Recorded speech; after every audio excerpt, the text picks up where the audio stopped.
Ya, halo. Pada video kali ini kita akan membahas materi kita yang terakhir di bab ini dan juga semester ini, yaitu terkait peluang kejadian majemuk.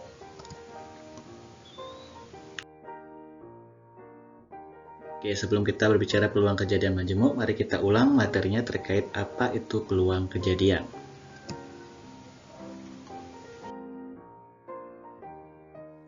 Ya, pada peluang kejadian ini kita akan membahas 3 hal, yaitu terkait ruang sampel, titik sampel, dan kejadian. Untuk memudahkan mempelajari 3 hal berikut, Bapak akan berikan sebuah permasalahan. Ya, permasalahannya adalah pada pelemporan sebuah dadu, berapakah banyaknya kejadian muncul mata dadu kelipatan 3? Oke, kita analisis permasalahan ini terkait dengan ruang sampelnya, titik sampel, dan kejadiannya. Nah, pada pelemparan sebuah dadu, maka kemungkinan yang muncul apa saja? Yang muncul adalah 1, 2, 3, 4, 5, atau 6. Jadi ruang sampel itu adalah banyaknya semua kemungkinan yang akan bisa terjadi. Ya, jadi ruang sampelnya ada 6. 1, 2, 3, 4, 5, atau 6. Jadi yang mungkin muncul adalah 1, 2, 3, sampai 6. Kemudian titik sampelnya itu adalah titik-titik dari ruang sampelnya. Jadi ruang sampelnya kan ada 1, 2, 3, 4, 5, 6. Semuanya itu bisa kita jadikan titik sampel. Atau dengan kata lain, banyaknya titik sampel nanti ada 6 ya, karena ada 6 kemungkinan. Nah, kemudian di sini kita kembali pada permasalahannya.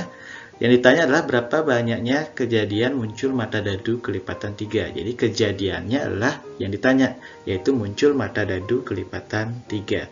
Jadi dari 6 mata dadu itu, yang mana saja yang kelipatan 3? Ya, 3 dan 6. Ya, jadi kejadiannya adalah yang memenuhi adalah 3 dan 6.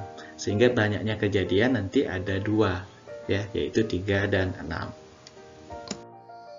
Nah, kemudian kalau misalkan ditanya berapa peluang kejadian muncul mata dadu kelipatan 3. Jadi kalau kita berbicara peluang, nanti rumusnya adalah berapa banyak kejadiannya, kemudian dibagi berapa banyak titik sampelnya. Oke, kemudian berapa banyak kejadian tadi yang muncul? 3 dan 6, berarti ada berapa? Ada 2. Kemudian titik sampelnya ada berapa? Ada 6, sehingga peluangnya bisa dikatakan adalah 2/6. Atau bisa kita sederhanakan menjadi 1/3. Nah, kalau kalian perhatikan, 1/3 ini merupakan pecahan yang berada di antara 0 sampai 1. Peluang juga demikian. Peluang itu selalu berada atau besarnya selalu antara 0 sampai 1. Di mana dikatakan jika peluangnya 0, maka dikatakan sebuah kemustahilan. Jika peluangnya 1, maka dikatakan sebuah kepastian. Jadi itu saja materi peluang kejadian, biar kita ingat-ingat kembali.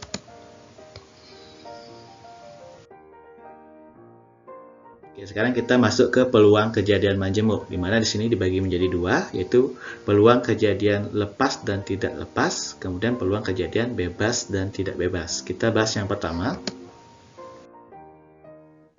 Oke, pada peluang kejadian lepas dan tidak lepas, di sini sudah Bapak berikan 2 permasalahan, biar gampang nanti kalian membedakan yang mana kejadian lepas dan yang mana yang tidak lepas. Ya, coba kalian perhatikan 2 permasalahan berikut. Ya, pada permasalahan yang pertama, itu kalau kita lihat ada 2 kejadian ya. Kejadian yang pertama adalah muncul mata dadu kurang dari 5. Kejadian yang kedua adalah muncul mata dadu lebih dari 3. Oke, kalau misalkan muncul mata dadu kurang dari 5, kejadian yang pertama, berarti kemungkinan yang muncul adalah 1, 2, 3, dan 4. Ya enggak? Kemudian untuk kejadian yang kedua, mata dadu lebih dari 3, berarti yang muncul adalah 4, 5, atau 6. Nah, kalau kalian perhatikan di sini, gambar yang Bapak berikan, lingkarannya itu dia ada bagian yang sama, yaitu 4. Kenapa? Karena 4 ini memenuhi 2 kejadian pada permasalahan yang pertama. Di mana 4 ini adalah kurang dari 5, dia juga lebih dari 3. Oke. Nah, pada permasalahan yang kedua, kejadian yang pertama adalah muncul mata dadu lebih dari 5. Berarti yang memenuhi hanya 6 saja. Kejadian yang kedua adalah yang kurang dari 3. Yang memenuhi adalah 1 dan 2. Oleh karena itu, kalian perhatikan perbedaannya. Pada permasalahan yang pertama, ada anggota himpunan yang sama. Pada permasalahan yang kedua tidak ada anggota himpunan yang sama. Oleh karena itu, permasalahan pertama dikatakan tidak saling lepas karena dia saling terikat, ya, gambarnya juga tidak saling lepas. Dari gambar permasalahan yang kedua juga bisa kita lihat bahwa ini contoh yang saling lepas. Ya, jadi itu perbedaannya, tidak saling lepas dan saling lepas. Untuk yang tidak saling lepas, rumusnya adalah seperti ini. Jadi yang diminta adalah P atau peluang A gabungan B. Jadi AUB itu adalah dibaca A gabungan B. Jadi peluang A gabungan B gambarnya seperti ini. Di mana kita dapat peluang A gabungan B ini? Berarti kita dapat dari peluang A, ya, jadi lingkaran kejadian A ditambah gambar ini, bulan sabit ini. Di mana bulan sabit ini bisa kita dapatkan dari peluang kejadian B dikurangi irisannya, ya, A irisan B.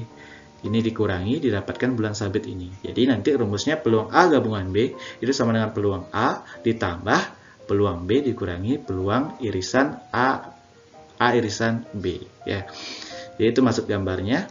Kemudian untuk yang saling lepas, kita lihat peluang A gabungan B. Jadi dia akan didapatkan dari peluang A, gambar lingkaran ini, ditambah peluang B. Jadi karena tidak ada irisannya, jadi dia tidak dikurangi irisannya. Jadi di sana perbedaan antara peluang kejadian lepas dan tidak saling lepas. Oke, untuk lebih memudahkannya, Bapak sudah berikan 3 contoh soal di sini. Kalau kalian perhatikan, contoh soal yang pertama, ada 40 siswa, ada 25 yang suka matematika, 20 suka biologi, dan 10 suka keduanya. Ya, jadi di sini perhatikan apakah dia saling lepas atau tidak saling lepas. Kira-kira? Ya, jadi dia tidak saling lepas. Kenapa? Karena ada siswa yang menyukai keduanya.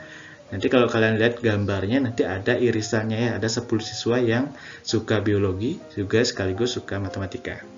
Nah, yang diminta adalah peluang siswa yang suka matematika atau biologi.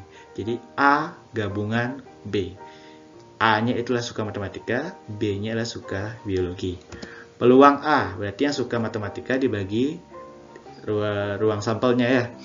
Yang suka matematika ada 25, ruang sampelnya ada keseluruhan siswa, itu ada 40.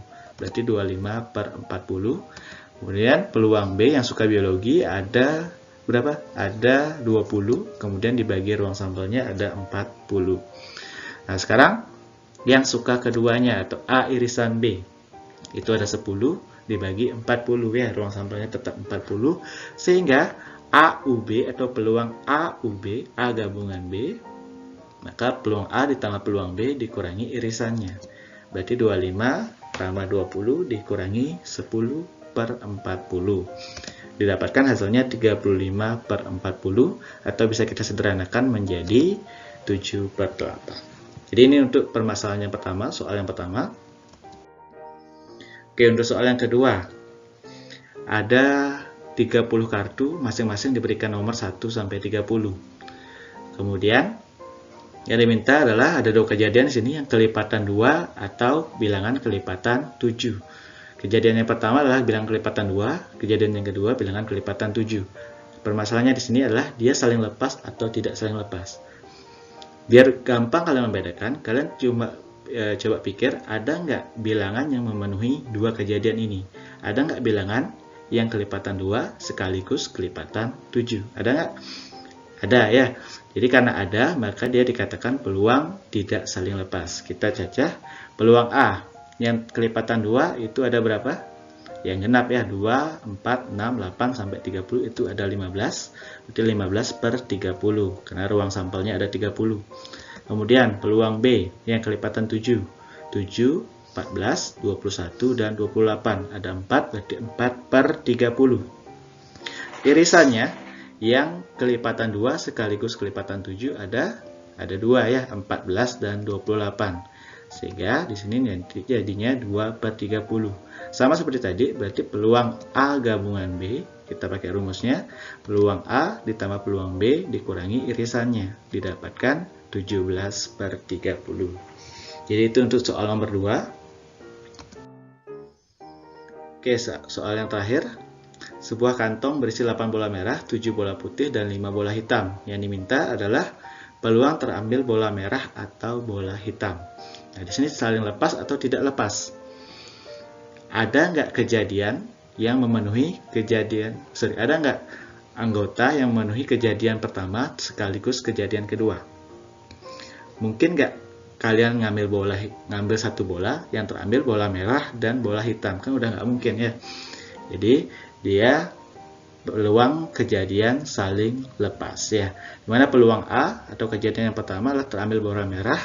Bola merah ada berapa? Ada 8. Total bolanya ada 20, sehingga 8/20. Kemudian kejadian B adalah terambilnya bola hitam.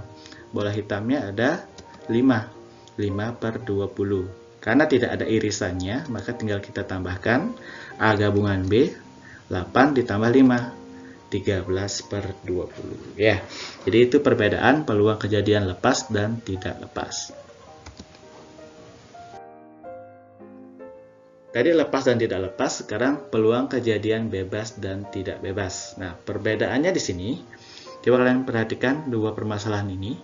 Jadi ada 3 bola hitam, 2 bola putih, diambil 2 bola berurutan. Kejadian pertama ada permasalahan yang pertama itu diambil dengan mengembalikan bola pertama. Jadi kalian ngambil bola pertama, bolanya ini nggak dikembalikan lagi ke kotaknya, tetapi didiamkan, kemudian diambil bola yang kedua. Itu untuk kejadian yang pertama, dikembalikan bola pertama. Untuk kejadian permasalahan yang kedua, tanpa mengembalikan bola pertama. Oke, nah sekarang kita perhatikan. Untuk permasalahan yang pertama, kejadian A tidak mempengaruhi kejadian B. Jadi dia dikatakan saling bebas. Kenapa dia tidak mempengaruhi? Karena kejadian A, coba kalian perhatikan, diambil bola pertama, kan dikembalikan lagi ke kotak, baru diambil bola kedua. Sedangkan pada permasalahan yang kedua, kejadian A mempengaruhi kejadian B. Kenapa dikatakan mempengaruhi? Karena ketika diambil bola pertama, dia tidak dikembalikan ke kotak yang kedua. Apa pengaruhnya? Ya, ruang sampelnya. Yang awalnya ada 5 bola, karena tidak dikembalikan 1, kan jadinya tersisa 4 bola. Jadi, kejadian yang kedua mempengaruhi kejadian A. Ya. Jadi, pada permasalahan pertama dikatakan saling bebas, yang kedua tidak saling bebas. Ya, rumusnya adalah untuk ini, yang diminta kan dan ya. Jadi, peluang A dan B. A irisan B. Jadi, peluang A dikali peluang B. Pada permasalahan yang pertama, peluang A adalah terambil bola hitam. Ada berapa bola hitam? 3. Sedangkan ruang sampelnya ada 5 bola, berarti 3/5. Peluang B itu bola putih, berarti 2/5. Sesuai dengan rumus, A irisan B berarti tinggal dikali ya. 3/5 dikali 2/5 didapatkan 6/25. Nah, perbedaannya saling bebas dan tidak saling bebas, seperti yang Bapak katakan tadi, adalah ketika ya, di sini peluang A-nya tetap ya 3 bola hitam berarti 3/5. Nah, di sini karena tanpa mengembalikan bola pertama, jadi setelah diambil bola hitam tidak dikembalikan ke kotak. Berarti yang tersisa di kotak kan yang awalnya 5 menjadi 4. Sehingga ruang sampel untuk kejadian B berubah. Yang awalnya 2/5 karena diambil 1 tanpa dikembalikan jadi 2/4. Jadi ruang sampelnya berubah. Ya. Kemudian kita pakai rumusnya, berarti 3/5 dikali 2/4 berubah menjadi 6/20. Jadi di sana perbedaan peluang saling bebas dan tidak saling bebas. Oke. Kita ambil kesimpulannya dari yang kita sudah pelajari di video ini, di mana peluang kejadian majemuk itu dibagi menjadi 2. Yaitu lepas dan tidak lepas, kemudian bebas dan tidak bebas. Apa perbedaannya? Untuk lepas dan tidak lepas, itu yang diminta adalah peluang A gabungan B. Yang bebas dan tidak bebas, yang diminta adalah A irisan B. Jadi beda ya, ada yang diminta gabungannya, ada yang diminta irisannya. Apa perbedaan gabungan dan irisan? Kata kuncinya adalah pada gabungan itu kata kuncinya atau. Ya, misalkan bola putih atau bola kuning, misalkan seperti itu, berarti dia peluang lepas atau tidak lepas. Kalau misalkan kata kuncinya dan, peluang bola merah dan kuning, misalkan seperti itu, berarti dia antara bebas dan tidak bebas. Apa bedanya lepas dan tidak lepas? Sudah Bapak jelaskan tadi. Iya, jadi kalau lepas nanti rumusnya menjadi peluang A ditambah peluang B, kemudian kalau tidak lepas rumusnya dikurangi irisannya. Selain ditambah dikurangi irisan ya. Kemudian bebas dan tidak bebas. Iya, keduanya sama ya, sama-sama dikali. Jadi bisa dikatakan untuk lepas dan tidak lepas dengan kata kunci atau, maka peluang A ditambah peluang B. dikurangi irisannya jika dia tidak lepas. Perbedaannya kalau bebas dan tidak bebas, kata kuncinya dan. Jadi kalau kata kuncinya dan, berarti peluang A dikali peluang B. Kalau kata kuncinya atau, berarti dia lepas atau tidak lepas, peluang A ditambah peluang B. Jadi itu perbedaannya, biar nggak terlalu menghafal kalian. Ya. Sisanya nanti kalian bisa mencoba latihan-latihan yang ada di LKS atau sumber belajar kalian. Jadi intinya selamat mencoba. Jika ada permasalahan atau soal yang kurang dimengerti, nanti bisa hubungi Bapak. Oke, selamat mencoba ya.